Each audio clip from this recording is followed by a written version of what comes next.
Welcome to the American Experiment Podcast, episode 40. I'm Isaac. I'm on the communications team here. Back with a familiar guest on the podcast, Bill Glahn. Welcome to the podcast. Thanks for having me. Of course. So today, if you've checked out our website, a very popular post as of recently is the 6 most infamous laws passed in Minnesota in 2023. Some call it historic. Yes, well, it was. Governor Walz called it historic. Speaker of the House, she called it historic. Everybody who observed the goings-on at the legislature in 2023 describes that session as historic. Very historic.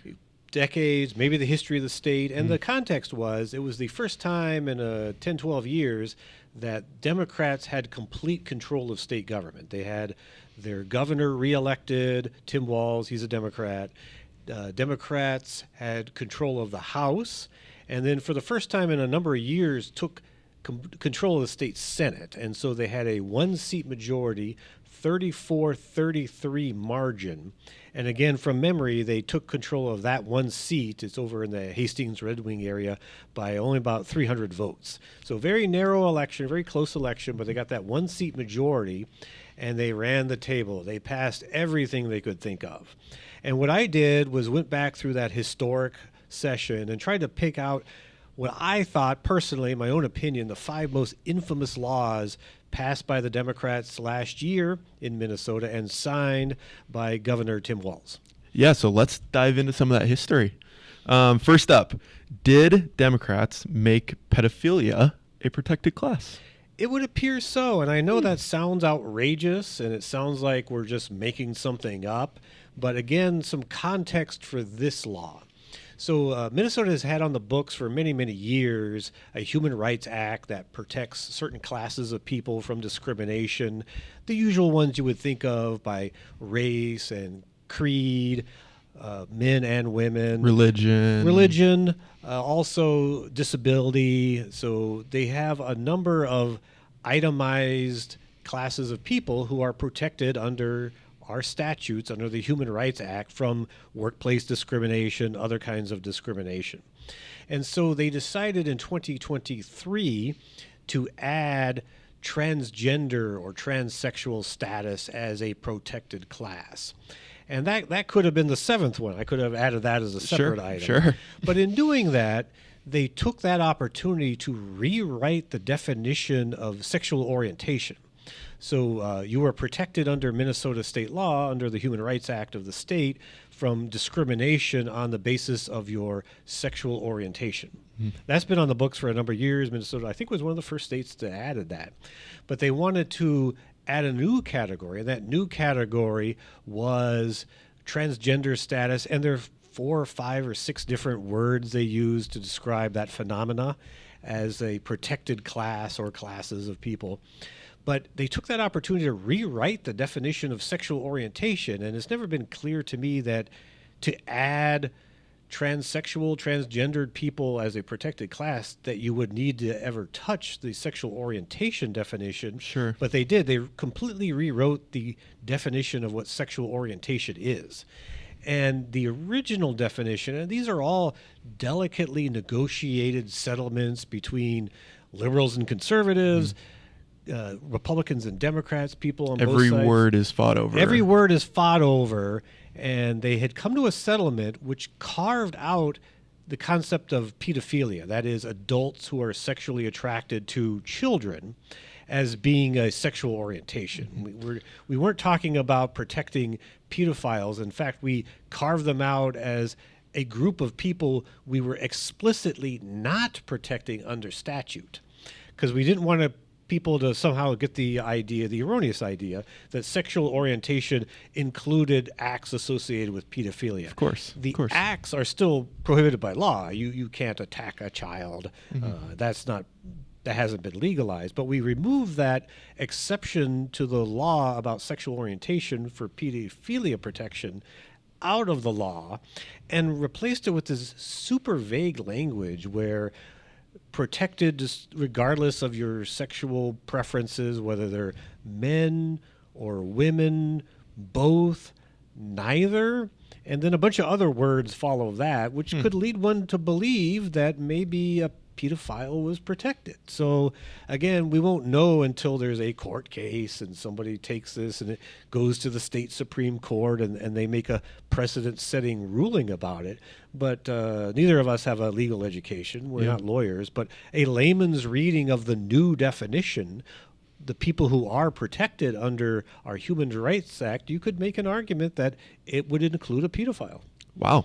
All right. Yeah, Starting out hot with true. number one. Yeah, All right. that's why I put it at number one, because it's the Number worst one that really, I wouldn't believe that if somebody told that to me. But you look at the before and after changes in the law and the legislative history of the arguments, and I find it difficult to come to any other conclusion. Yeah. Wow. All right. Number two. I don't know if we can jump that bar though. That was a big number one. Number two.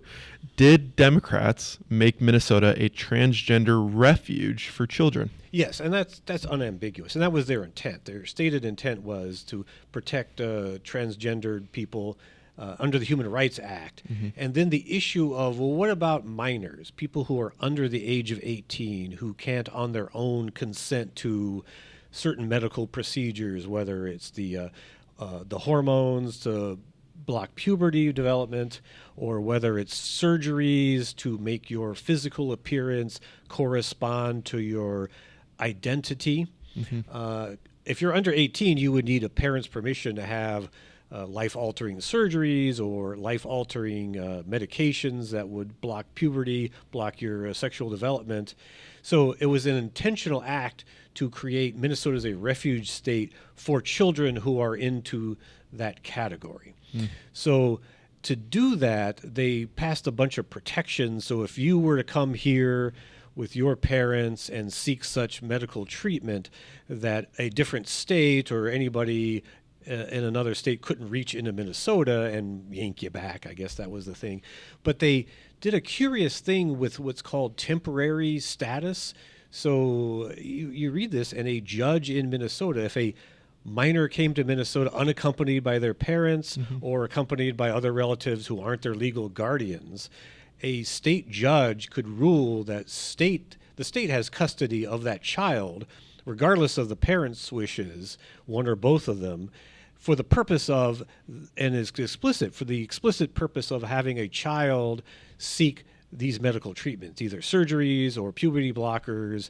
Either one or both parents could oppose that, but we have now given judges in Minnesota the right, the ability to take custody, legal custody of such children to allow them to get this treatment in Minnesota. So Sure. That's the refuge part. Sure. To overrule the parents' desires if a child runs away and wants. Right. And there's been incidences like this that have occurred where you have two parents, and then one parent takes the child, and this was in Texas. It was residents of Texas, and the mother took the child to California for the purpose of getting this sort of treatment. The father objected to it, mm-hmm. tried to make an issue in Texas court, and mm-hmm. then it's whose custody is the child. It gets very messy very quickly, as do Sure. most domestic cases. But this is kind of an extraordinary step the state has taken to exert authority over children who aren't by any definition residents of the state, that are only here because they're seeking some sort of medical treatment that either their parents object to or that is not permitted under the law of their home state. Sure. Wow. Number three. This one got some attention in the presidential debate. Did Democrats legalize abortion up until birth? They did, and that fact is actually of little controversy. You know, you've seen a bunch of maps printed of the 50 states and the different laws they have regarding the age of the fetus and when this procedure can or cannot take place. Sure. And Minnesota is one of, I believe, 8 or 9 states that has no language and statute about the age of the fetus. Mm-hmm. So in theory, you could seek an abortion and receive an abortion in Minnesota on a fetus of any age up to birth. Mm-hmm. So from gestation up to birth, there's no, some states have 6 weeks, 15 weeks, just make up a number. Mm-hmm. But we took that out of statute. In fact, they removed from statute in 2023 any restrictions on abortions whatsoever. So there are no abortion restrictions at all in Minnesota. That was their intent. That was their stated intent. That was the result. And it was not without controversy. There was a lot of opposition to it. Yeah. But there is no dispute over the fact of what they did and why they did it. But it was odd in that presidential debate a couple of days ago. I think the moderators claimed that just simply wasn't true, that there was no state where this was true. In fact, there are 8 or 9 states, and Minnesota is one of them. And if I'm not mistaken, Trump himself brought up Governor Walz as an example of the... because he's the vice presidential candidate. And now it was the presidential nominees who were on stage, but there's going to be a vice presidential debate coming up. I would assume sure that will come up. Would come up, but Governor Walz signed a bill into statute, and I have in my post on the website all the receipts, all the links to the bills and their language as it was incorporated into existing statutes that removed all abortion restrictions, period. Sure. Wow. Kind of going off on that, did Democrats legalize infanticide? The short answer is maybe. This is a little bit more ambiguous than, say, the pedophilia thing. Not as straightforward as... It's not as cut and dry. Sure. But the argument is there was a law on the books that was passed, and from memory, it was passed not that long ago and signed by the previous Democrat governor, called the Born Alive Infant Protection Act. Sure. In those rare cases, they're rare, they're not non-existent. So I've seen other outlets report on cases that have occurred in Minnesota, maybe 1 or 2 a year, maybe some years are 0, maybe there's some years are a couple of cases where an attempt is made at an abortion of a late stage fetus, and the baby survives the procedure. The baby is born. The baby is born alive. And what do you do in that case? Well, we passed a law in Minnesota called the Born Alive Infant Protection Act that in those cases, 1 or 2 a year that occur, that there was an obligation on the part of medical professionals to save the life of the infant. If the infant somehow survived this procedure and managed to be born into our world, that doctors and nurses would be required to make an effort to keep that baby alive. Sure. Can't just set it aside. And they repealed the Born Alive Infant Protection Act. So that's not on the books anymore. They replaced it with some, again, vague language. The original bill, the original act to protect the born alive infants had a heading that said medical care. They took the word medical out, the adjective medical out from in front of care, and now we're just left with a duty to care. And it's not clear what the care would consist of. There's no longer an obligation on the part of anybody to save the life, preserve the life, or the health. They're supposed to provide care. And in the debate on this bill, there was a state representative advocating for the passage of the bill who made a statement almost word for word like the former governor of Virginia, that Ralph Northam, that infamous, we'll make sure the baby is comfortable and make sure that it's not in any pain as we go and the mother can decide on how she wants to proceed. And in consultation with medical professionals can decide next steps. But it's clear the concept is finish the job they couldn't get done the first go-around.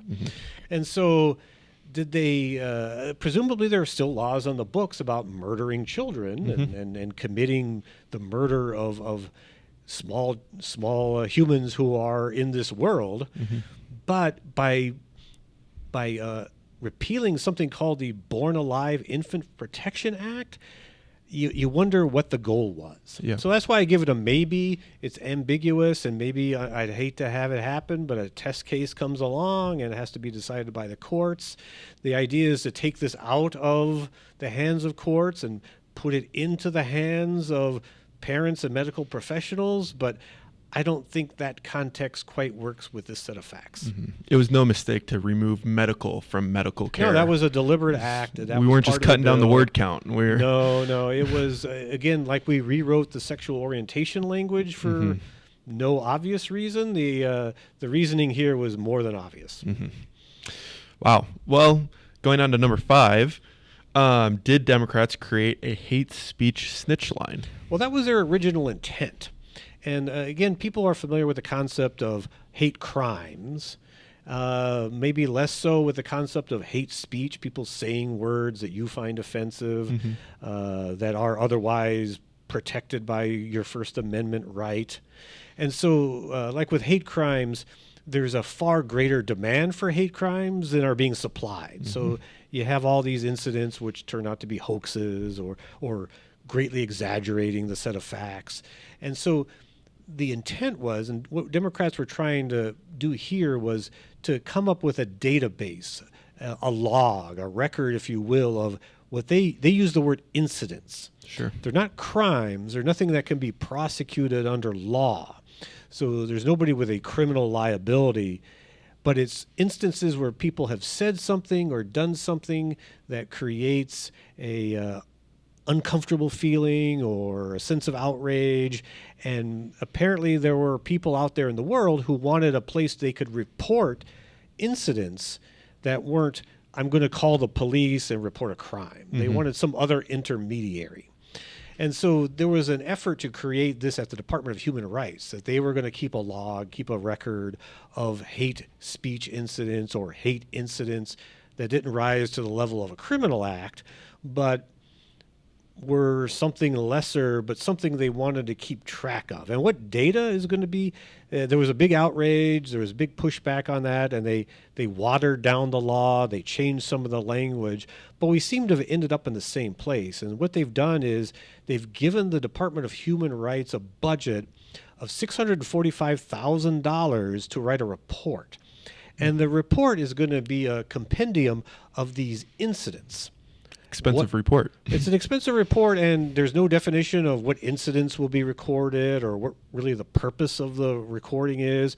Will names be recorded, addresses, identifying information? We don't know.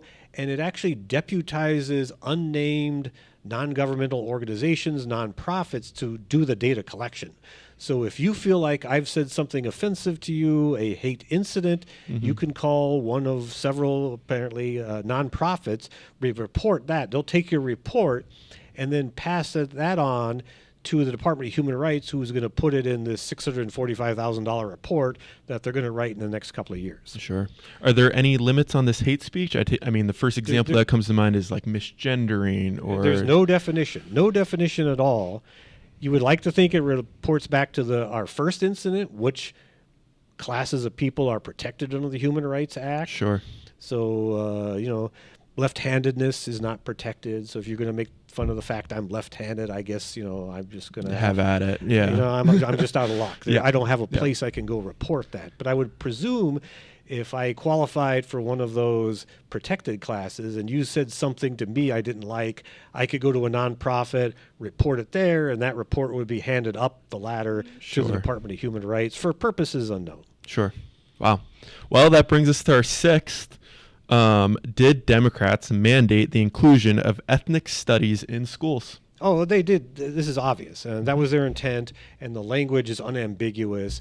So we are going to incorporate ethnic studies into school curriculum, mandated school curriculum at all levels of the K through 12 experience. And so they're phasing it in at the high school level first, and they're going to move down to younger ages over the next couple of years. But what ethnic studies is not well defined, and then how this is going to be done. I think the original idea was there's going to be a 4-credit course separate from social studies or other subjects on ethnic studies. But I think the idea is long-term it's going to be incorporated into all academic subjects taught in schools. And what is ethnic studies? I really think what is meant by this is something either identical to or akin to critical race theory. It's a political, and the word political appears in the legislative definition of ethnic studies in Minnesota. So I think this is an effort at politically indoctrinating children mandated by state government. Seems to be the intent, but we have some of my colleagues here who are following this. There are working groups that are reporting to the Department of Education. They're going to write a final rule to incorporate this into the curricula of the state. But they are doing this under a mandate that the legislature gave them. Governor Walz signed this into law. How it plays out, we'll find out over the next couple of years. But I'm very concerned about the word political in it. It looks like an effort to indoctrinate. It sounds innocuous. Hey, ethnic studies. I have an ethnic background in the Republic of Poland and the Federal Republic of Germany. I'm going to go out on a limb that your folks come from the Netherlands. They do. They do. Good So guess. we all have an ethnic background, and we're all Sure. proud of our ethnic background. And I think we would all benefit by learning about ethnic backgrounds other than our own. I have to confess, I don't know much about the Netherlands or the Dutch or their history or their culture. Stay pretty quiet. Yeah. And I would benefit for sure by learning more about it. But that's not what this is about. This isn't about expanding people's horizons Right. and having them learn about different cultures and different peoples. This is a very ideological view of what ethnic studies is, with a goal toward creating, and this is a word that they use, activists in the sphere of politics around this issue. And as someone who's been to one of these working groups, if it were something like learning about the Polish people, German people, Netherlands, all different kinds of backgrounds, different ethnics, they wouldn't be playing the cards so close to their chest as they are. Well, I wasn't going to bring this up, but since you mentioned, Isaac here has attended some of these work group meetings and found out that a lot of this work is behind literal closed doors, where they break into subgroups, they go in a room by themselves. Observers, the public, are not invited. What happens in that room, we don't know. We don't know. This is not a transparent, above board, open to the public process, which is concerning in and of itself. Regardless of how you feel about this is going to be imposed on every school child in Minnesota, and how the sausage is made, how the factory is producing this is unknown to the public, unknown to you or anybody else. Yeah, and if it weren't political, there'd be no need for that. They could make it out in the open. Well, as Governor Walz called it, one of the most successful legislative sessions in many of our lifetimes, and maybe in Minnesota history. I don't know about the word success, but Everybody has their own definition, and with the success for the governor, I put on my list of the 6 most infamous laws passed last year. yeah, we can all agree on historic for sure. Well, Bill Glahn, thank you for coming on the podcast. That is the American Experiment Podcast. We'll catch you on the next episode.